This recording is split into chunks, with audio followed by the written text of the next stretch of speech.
come here to kill us, and we worry about what they think of us. And America should protect you? Your sons killed us. Why would you give the criminals an advantage over an unarmed citizenry? Get the hell out of your elitist egghead tower. Put on your big boy pants. I don't know how she did it, but my mom knew everything. She knew when I was down the street arguing with my sister Lulu about whose turn it was to walk the new dog or ride the new bike. And when I listen to the Obama White House, I give her even more credit. No one in this administration knows anything. Hello and welcome to Justice. I'm Judge Jeanine Pirro. Thanks for being with us tonight. Now, the president didn't know that the inspector general was investigating his IRS for targeting political enemies.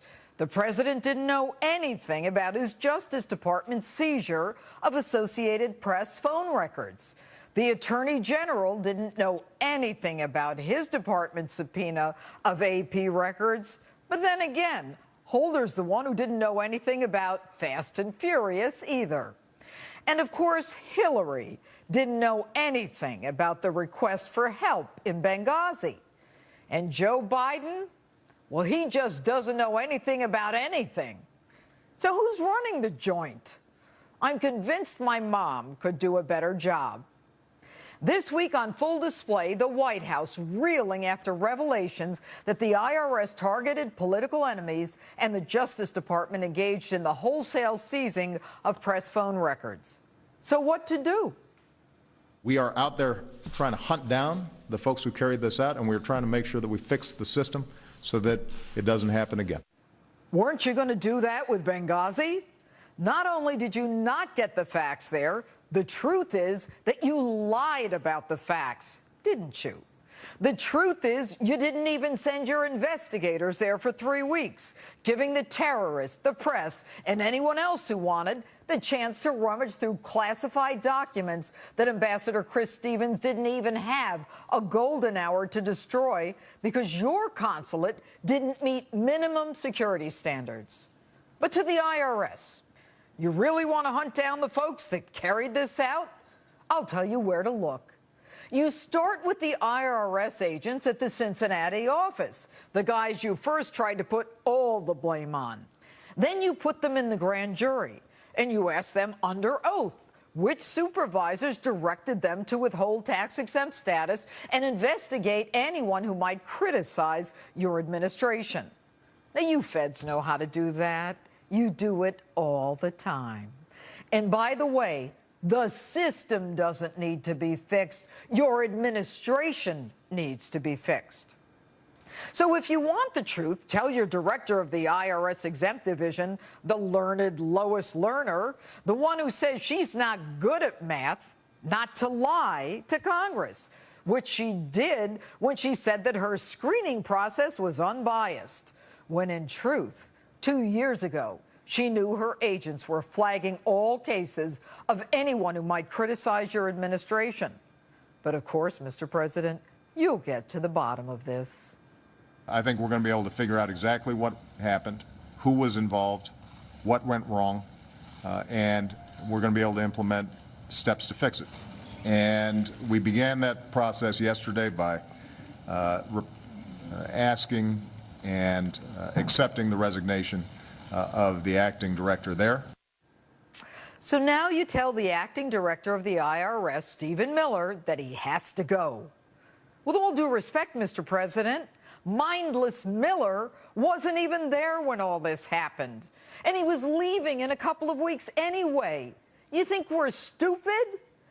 So you fire the acting commissioner, who wasn't even there when the wrongdoing occurred. But you give Sarah Ingram, the tax-exempt commissioner who was there, implementing this abuse of power, a plum assignment in charge of the tax agency that oversees the Obamacare office. And you want her to do what? You want her to oversee my health care?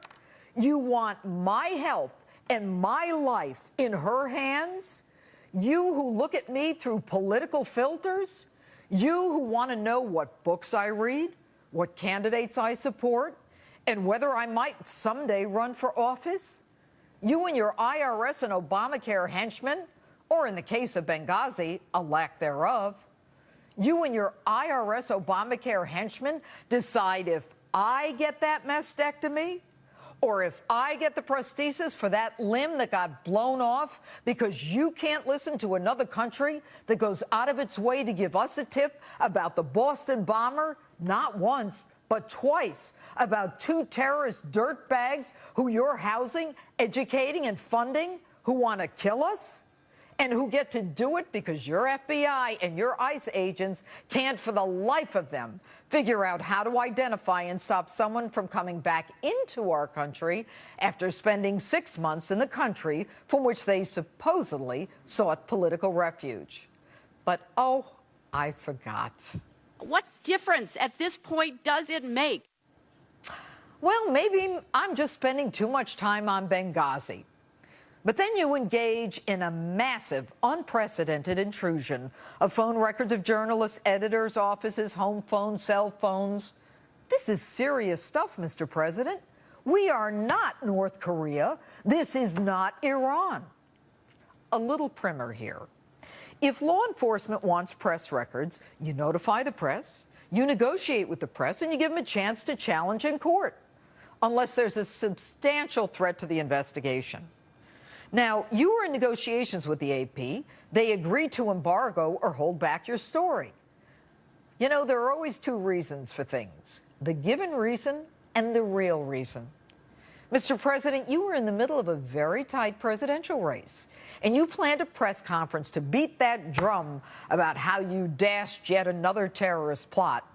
And when the very people you asked to embargo the story heard you were about to do the same story, they scooped you first, and they did it first.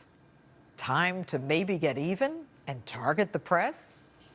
U.S. national security is dependent on those folks being able to operate with confidence that folks back home have their backs. So they're not just left out there high and dry. And I don't think the American people would expect me as Commander-in-Chief not to be concerned about information that might compromise their missions or might get them killed. Gee, too bad you didn't use that same reasoning in Benghazi when you had a chance but still left American soldiers high and dry. How can you say that you didn't notify anyone because it was a threat to national security when you were about to disclose the very same information? Might you have done it in a more self-serving way? And now your AG, in over his head holder, is the one who personally has to sign off on this kind of subpoena. But he says he knows nothing about it because he recused himself. Really? Where's the recusal letter? Where's the recusal memo? Where's the phone call? Okay, so we know you've already lied about that one stylistic change on Benghazi. And by the way, it was nice of you to do an email dump on a Friday afternoon in the midst of two other burgeoning scandals. And I've read those emails. Why were they classified in the first place? There's nothing confidential in them, unless, of course, confidential to you means it makes you look bad.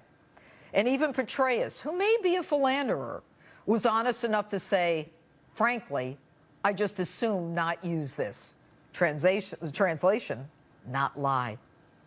Interesting how word of his affair comes to light right after that. Sounds like a classic Obama-Chicago squeeze plan. Excuse my pun. But maybe I'm spending too much time on Benghazi. According to righteous Harry Reid, the president was right to call Benghazi a sideshow. They're hyperventilating about Benghazi. President Obama was absolutely right to call this a sideshow. This is about smear politics and nothing else. Hyperventilating? I'll tell you what, Mr. Reid, and no due respect intended here. There were only two people hyperventilating in Benghazi. They're the ones painted by al-Qaeda-linked lasers. Two men on a roof who disobeyed your order to stand down, waited hours for help that never came because you wouldn't give the cross-border authority order. And instead, you fired up Air Force One for your Las Vegas fundraiser and went to bed. So don't give me your holier-than-thou rhetoric and your arrogant, condescending hogwash that you're going to get rid of all the wrongdoers or throw us a few crumbs like grainy pictures of terrorists 8 months after the Benghazi attack, or give me, I'm going to fix it, riff. And do us all a favor, explain a few things. Why is it that you apologize to Muslims and you lie to Americans? Why is it that you use the IRS to silence political dissent and the DOJ to threaten the press? Why is it that you mobilize the IRS to go after political enemies, but you can't mobilize troops to save American lives in Benghazi? Greg Hicks said it best. The man who fought to get help for Americans, who put his own life on the line in Benghazi, the one that you demoted to a desk job. I was stunned. My jaw dropped. And I was embarrassed. You can't continue to embarrass us anymore. The American people want the truth. The American people can handle the truth. And we don't need your Jack Nicholson moment. You want answers? I think I'm entitled. You want answers? I want the truth! You can't handle the truth. We have the right to know it. We have the right to expect it. In fact, we have the right to demand it. I'm still convinced my mom could do a better job.